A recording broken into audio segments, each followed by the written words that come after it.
नमस्कार साथियों, स्वागत है आप सभी को सुपर आर्ट्स क्लासेस में। मैं हूं प्रकाश शर्मा और मैं आज आप सभी के बीच लेकर आया हूं बिहार बोर्ड द्वारा जारी किया गया जो मॉडल पेपर है। तो हिस्ट्री का सब्जेक्टिव क्वेश्चन आंसर लेकर के आए हैं और ऑब्जेक्टिव क्वेश्चन को हम लोग पहले एक्सप्लेनेशन कर चुके हैं। आप लोग सुपर आर्ट्स क्लासेस के यूट्यूब चैनल पर जाकर के और प्ले लिस्ट में जाकर के उसको देख सकते हैं। ठीक है, तो बिना समय गवाए हुए हम लोग चलिए पहले क्वेश्चन की ओर देखते हैं। ठीक है, तो हमारे पहले क्वेश्चन है सिंधु घाटी सभ्यता के दो प्रमुख स्थलों और उनके उत्खननकर्ताओं के नाम लिखिए। तो इनका आंसर हो जाएगा सिंधु घाटी सभ्यता के दो प्रमुख स्थल है हड़प्पा और मोहनजोदड़ो। तो हड़प्पा की जो खोज हुआ था वो कब हुआ था? 1921 ईस्वी में किया था। और किनके द्वारा किया था? तो दयाराम साहनी के द्वारा हड़प्पा की खोज किया गया था। क्लियर है? और बात करते हैं मोहनजोदड़ो की। तो मोहनजोदड़ो की खोज किए थे, कौन किए थे? तो राखल दास ब्रह्मजे किए थे। और कब किए थे? 1922 ईस्वी में किया था कि मोहनजोदड़ो की खोज हुआ था। ठीक है, तो ये दो मार्क्स का क्वेश्चन है। जितना क्वेश्चन पूछा जाए उतना ही जवाब देना है, उससे ज्यादा जवाब देने से आपको ज्यादा नंबर मिलने वाला नहीं। जितना क्वेश्चन पूछा जाए उतना ही जवाब दिया कीजिए। क्लियर है? चलिए तो नेक्स्ट क्वेश्चन देखते हैं।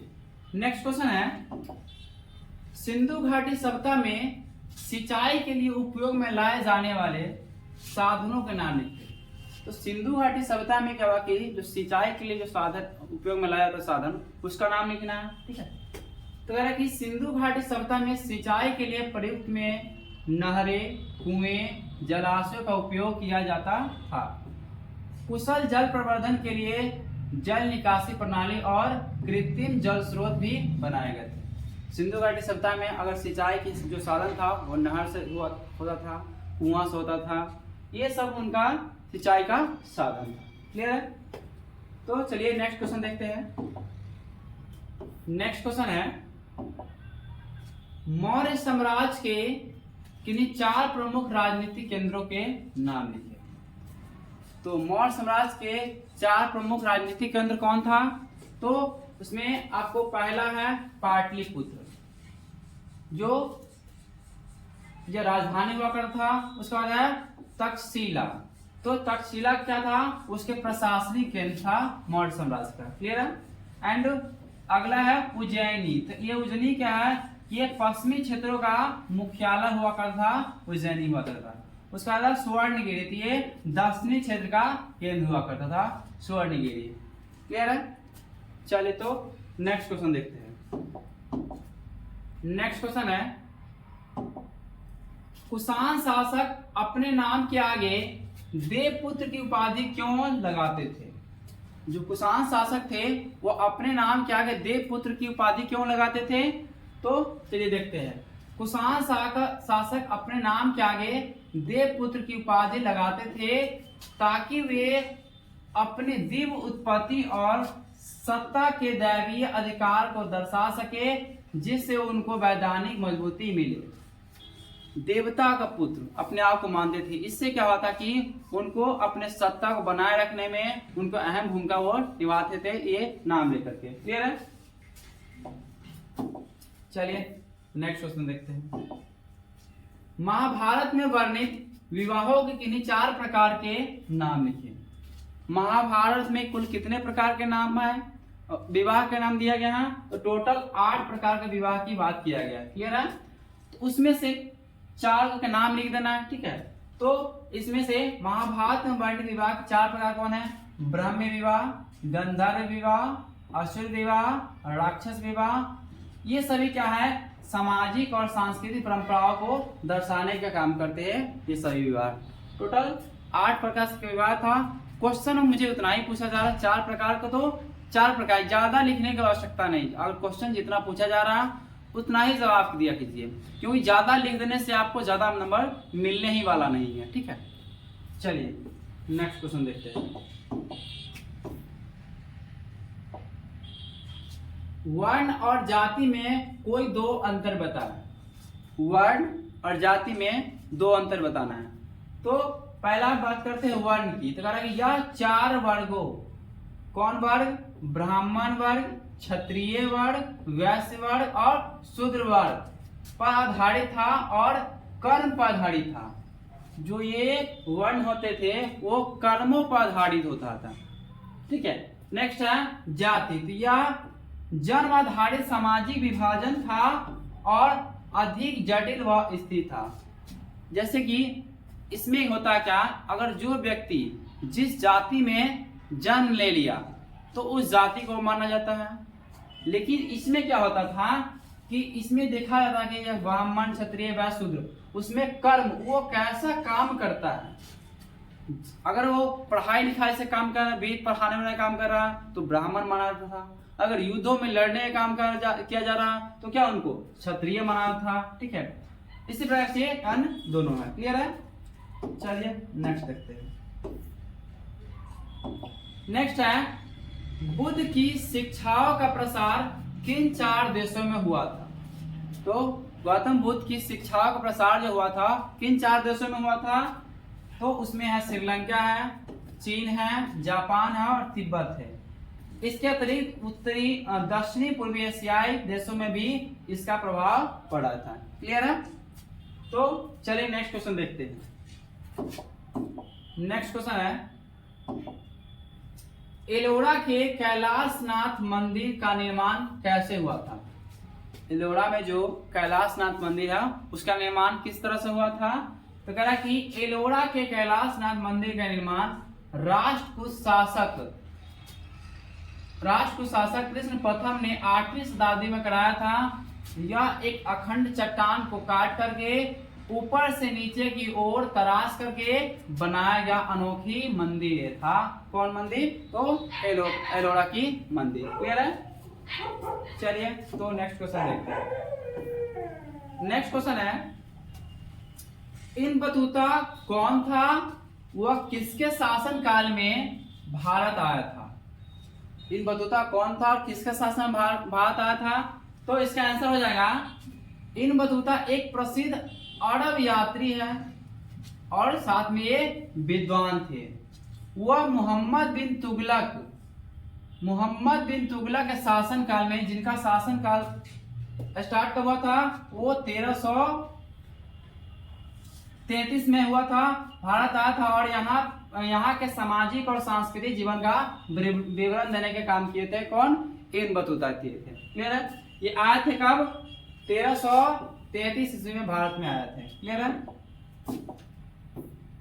नेक्स्ट क्वेश्चन देखते हैं। अल बरूनी ने किताब उल हिंद क्यों लिखा।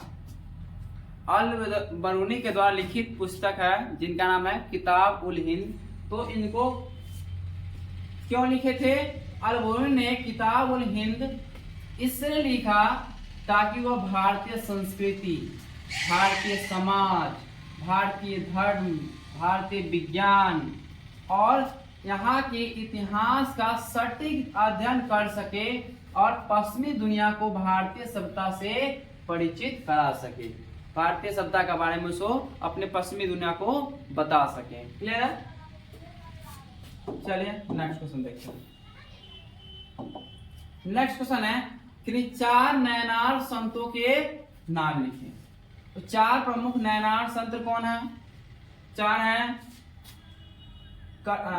कड़वईन, अम्बलवैयार, परंगोवी, तुनई। ये सभी क्या थे। ये तमिल संत शिव भक्ति के प्रसार करते थे। ठीक है। चलिए नेक्स्ट क्वेश्चन देखते हैं। नेक्स्ट क्वेश्चन है मीराबाई कौन थी और वह किसकी भक्त थी। मीराबाई कौन थी और किसके भक्त थी। तो इसका राइट आंसर हो जाएगा मीराबाई एक प्रसिद्ध भक्त, कवित्री और राजकुमारी थी। वह भगवान श्री कृष्ण की भक्त थी और उनके प्रति अपनी अडिग भक्ति को लेकर विभिन्न भजनों और काव्यों रचनाओं के लिए वो प्रसिद्ध है मीराबाई। क्लियर है। तो चलिए नेक्स्ट क्वेश्चन देखते हैं। नेक्स्ट क्वेश्चन है तमर नायक प्रणाली क्या थी। तमर नायक प्रणाली क्या थी।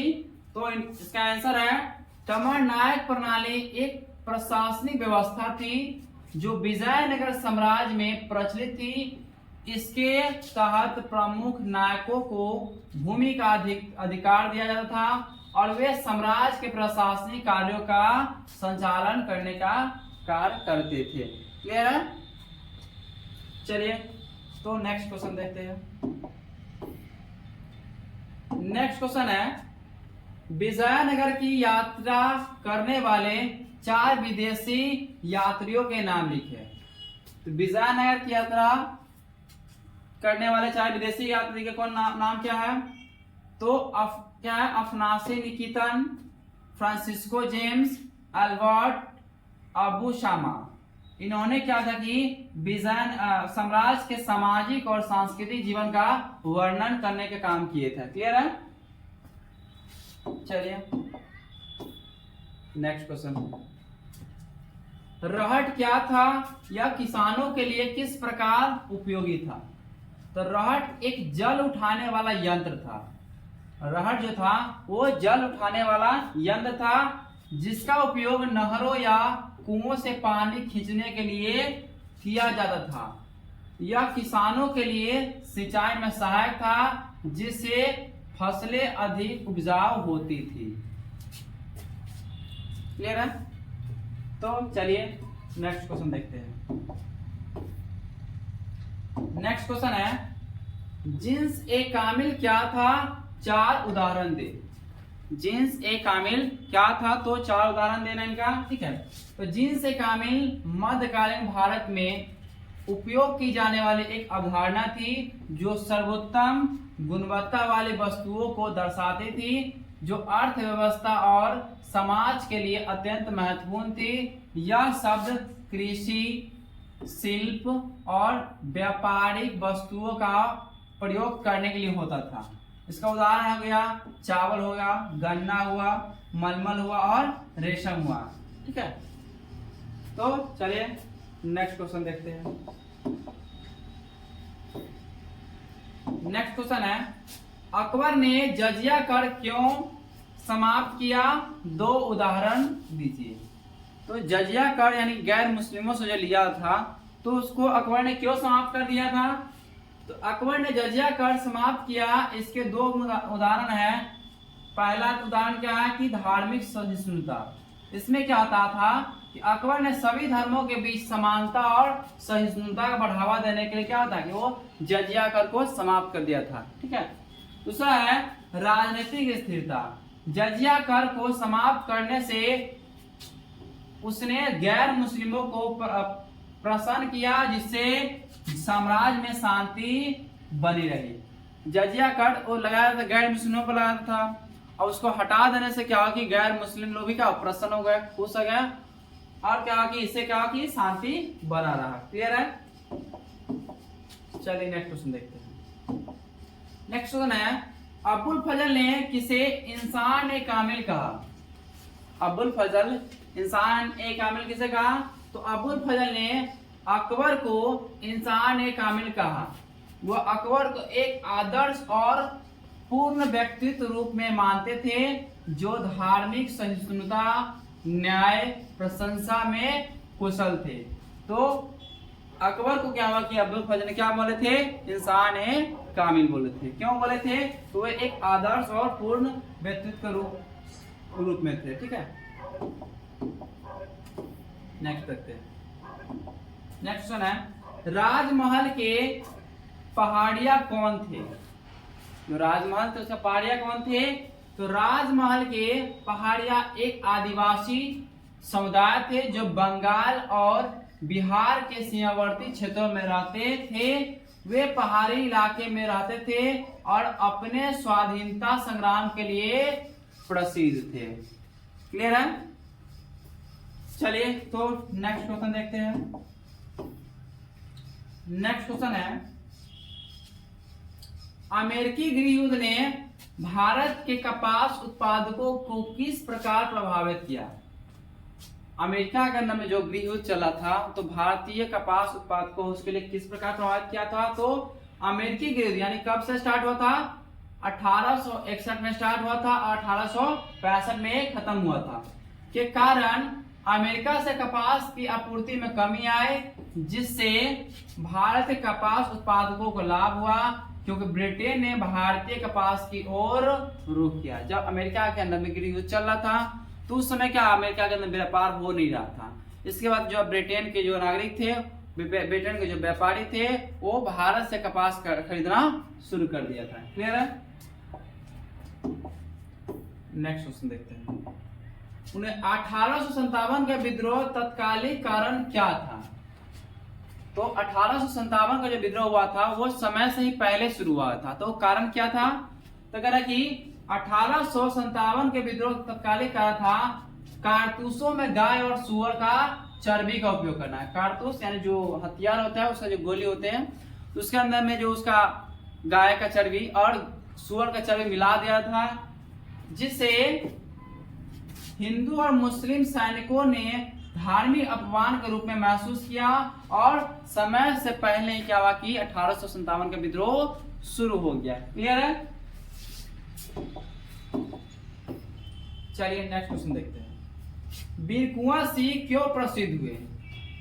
तो कहा कि वीर कुंवर सिंह 1857 स्वतंत्रता संग्राम के प्रमुख नायक थे। उन्होंने बिहार के आरा में ब्रिटिश की सेना के खिलाफ संघर्ष किया और ब्रिटिश हुकूमत के खिलाफ प्रतिरोध किया।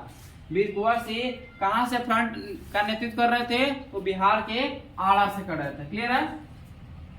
चलिए नेक्स्ट क्वेश्चन देखते हैं। नेक्स्ट क्वेश्चन है विनोदिनी दासी कौन थी? विनोदिनी दासी कौन थी? तो विनोदिनी दासी एक प्रसिद्ध भारतीय नृत्यांगना और रंगमंच अभिनेत्री थी। वह 19वीं शताब्दी में बांग्ला रंगमंच की प्रमुख हस्तियों में से एक थी और भारतीय नाटक कला में योगदान दिया था। क्लियर है? चलिए नेक्स्ट क्वेश्चन देखते हैं। ये जितने भी क्वेश्चन बता रहे हैं ना, इस सभी क्वेश्चन को आप अगर कंप्लीट कर लेते हैं अच्छी तरह से, तो आपको 10 से 15 नंबर तो इस क्वेश्चन से ही आने वाले हैं। ठीक है? कम से कम 4 या 5 क्वेश्चन इसी में से एग्जाम में आने की पूरी संभावना रहता। मॉडल पेपर जो जारी होता बिहार बोर्ड के द्वारा, तो मॉडल पेपर से ही बहुत ही कुछ ऐसा क्वेश्चन रहता है जो संभावना रहता है कि वो एग्जाम फाइनल एग्जाम में आने की रहता है। इसलिए आप लोग इसको ना ध्यान पूर्वक अच्छी तरह से इसको याद कर लेंगे। क्लियर है? नेक्स्ट देखते हैं।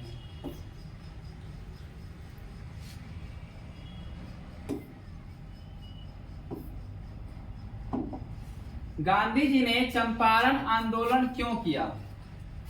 चंपारण आंदोलन गांधी जी ने शुरुआत क्यों किए थे? तो कहा कि गांधी जी ने चंपारण आंदोलन 1917 में किया क्योंकि बागान मालिकों द्वारा किसानों से जबरन नील की खेती कराई जा रही थी। गांधी जी ने किसानों के शोषण के खिलाफ उनका समर्थन किया और न्याय दिलवाया। तो बागान मालिक था, जबरदस्ती क्या होता कि उनको नील की खेती करने को मजबूर करते थे। इसके बाद से वहां के जो लोग थे वो परेशान होकर के गांधी जी से मिले और चंपारण आने के लिए बोले थे, और उनके बाद उनके साथ में क्या कि उनको समर्थन करके के और उनको न्याय दिलवाने के भी काम किए थे। क्लियर है? नेक्स्ट क्वेश्चन देखते हैं। 1929 का लाहौर अधिवेशन क्यों महत्वपूर्ण था? 1929 में जो लाहौर अधिवेशन था वो क्यों महत्वपूर्ण था? तो 1929 का लाहौर अधिवेशन महत्वपूर्ण था क्योंकि इसमें नेहरू रिपोर्ट को अस्वीकार कर पूर्ण स्वराज का प्रस्ताव पारित किया गया और भारत के स्वतंत्रता संग्राम को नया दिशा मिला था। क्लियर है? चलिए नेक्स्ट क्वेश्चन देखते हैं। कांग्रेस ने क्रिप्स प्रस्ताव को क्यों ठुकराया? तो क्रिप्स प्रस्ताव जो आया था, तो कांग्रेस इस प्रस्ताव को क्यों ठुकरा दिया?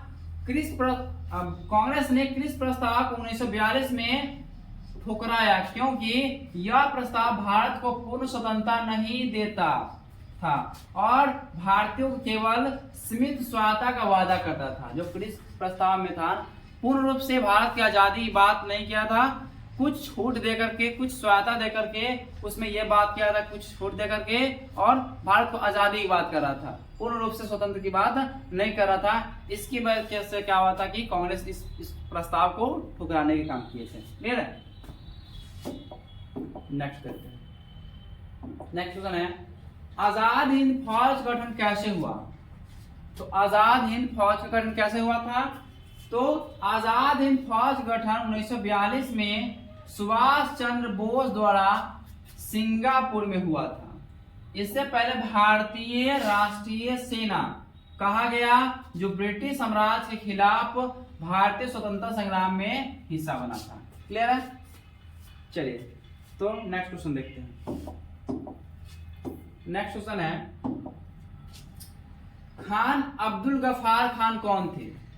खान अब्दुल गफ्फार खान ये कौन व्यक्ति थे?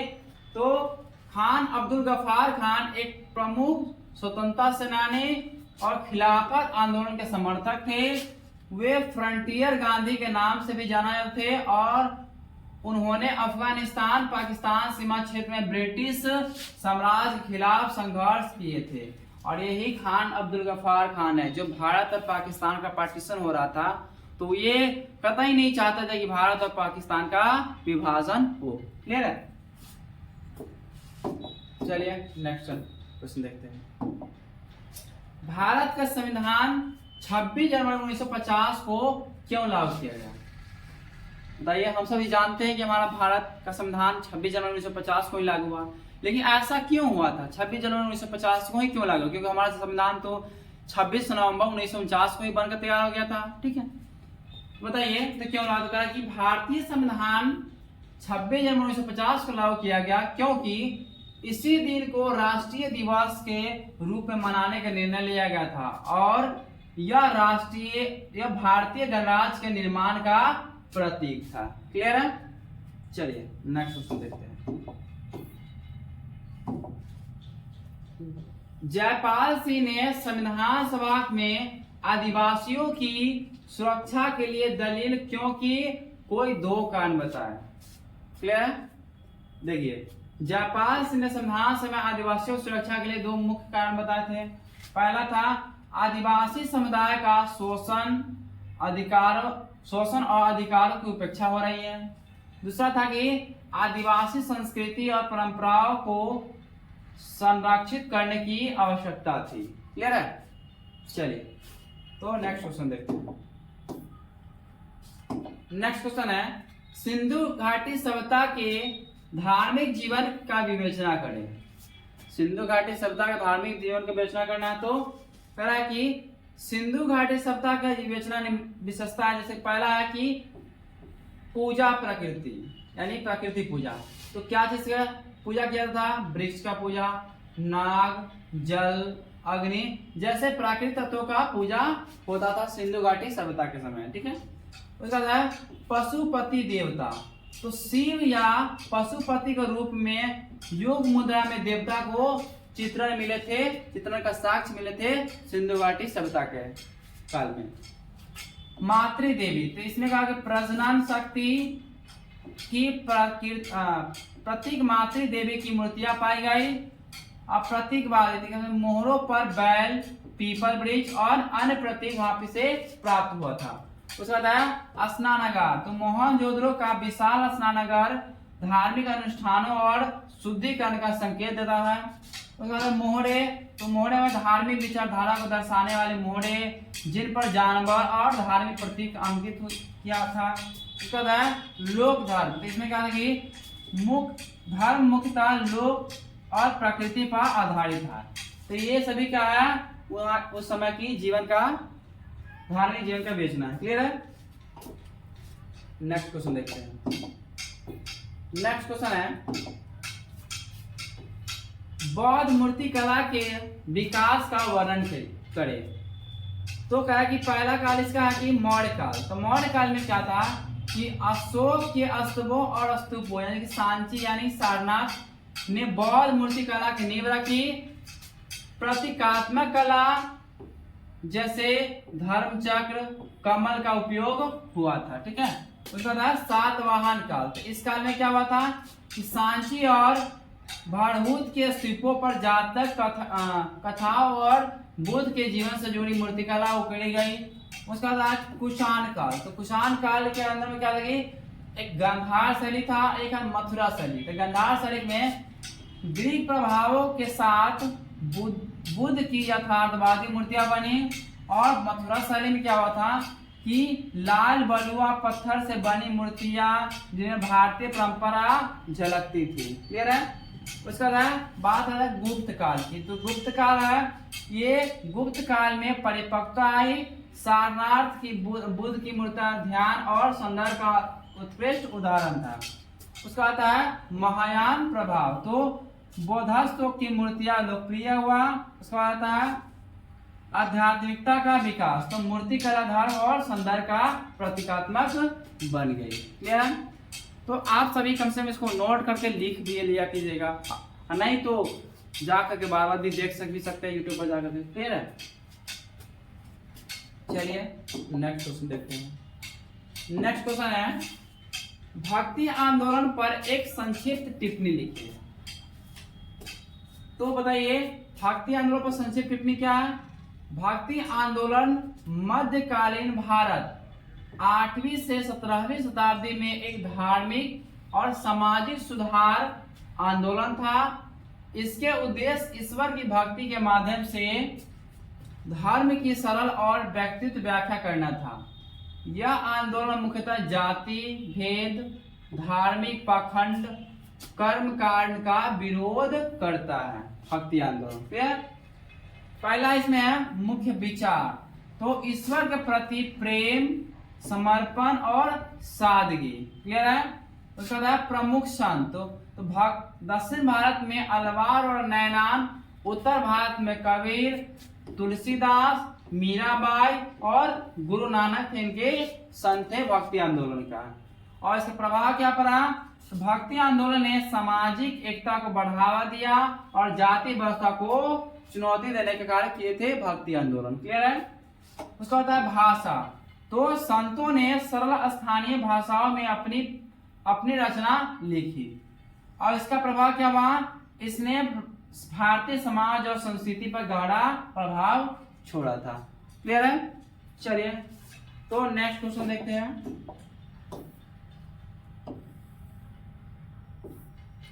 नेक्स्ट क्वेश्चन है मुगलों के केंद्रीय प्रशासन का वर्णन करिए।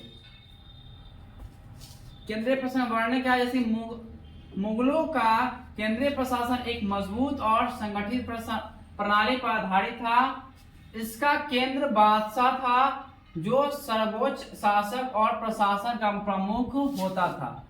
प्रशासन मुख्यतः निम्नलिखित विभागों में विभाजित था। जैसे पहला कहा था कि दीवान ए आला। तो दीवान ए आला किनको बोला था। इसमें कहा था कि वित्त विभाग, राजस्व विभाग और खजाने की देखभाल जो किया करते थे उसको बोला था दीवान ए आला। ये पद का नाम था। क्लियर है। उसका था मीर बख्शी, यानी कि सेना का क्या था, सेना के प्रमुख सैनिकों की भर्ती और वेतन का प्रबंधन करने का काम करते थे मीर बख्शी के द्वारा किया जाता। क्लियर है। उसके बाद है मीर शमन।